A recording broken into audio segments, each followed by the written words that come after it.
لین دین کے کام تین طرح کے ہوتے ہیں جن میں سرمایہ کاری مقصود ہوتی ہے. نمبر دو، جن میں صرف نیکی مقصود ہوتی ہے. تیسری چیز ہے جن میں گارنٹی اور توثیق یا نمائندگی مقصود ہوتی ہے. کسی نے آپ کو کہا کہ یار ذرا بائک دینا، آپ نے اٹھا کے بائک دے دی. کیا یہ خرید و فروخت ہے؟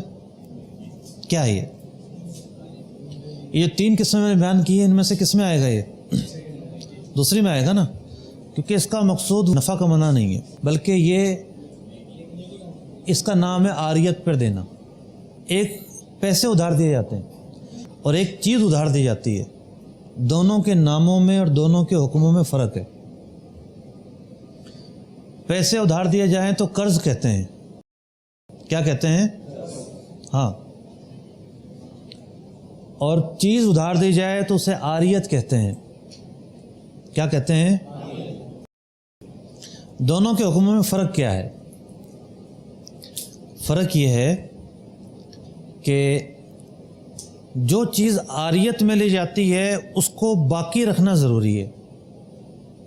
بھئی کوئی کسی کی بائک لے گیا مانگ کے، تو اب کیا ہے، بائک واپس لوٹائے گا نا، وہی نمبر پلیٹ والی اور وہی ٹنکی والی اور وہی سٹینڈ والی ایز اٹ از واپس لوٹانی پڑے گی اس کو. یہ عاریت میں ہوتا ہے. قرض میں یہ نہیں ہوتا. قرض کا مقصد ہوتا ہے اس کو ختم کرنا. قرض کا کیا مقصد ہوتا ہے؟ اس کو ختم کرنا. کوئی پیسے لے کے جیب میں سجا کے رکھ دے، اس کے کسی کام آئیں گے؟ پیسے کس لیے لے جاتے ہیں قرض میں؟ اگر اس کو کھانے پینے کی ضرورت ہے تو وہاں استعمال کر لے، کاروبار کرنا چاہتا ہے تو وہاں استعمال کر لے، کہیں قرضہ اتارنا ہے تو وہاں استعمال کر لے. قرض کا مقصود ہوتا ہے ختم کرنا. عاریت کا مقصود یہ نہیں ہوتا.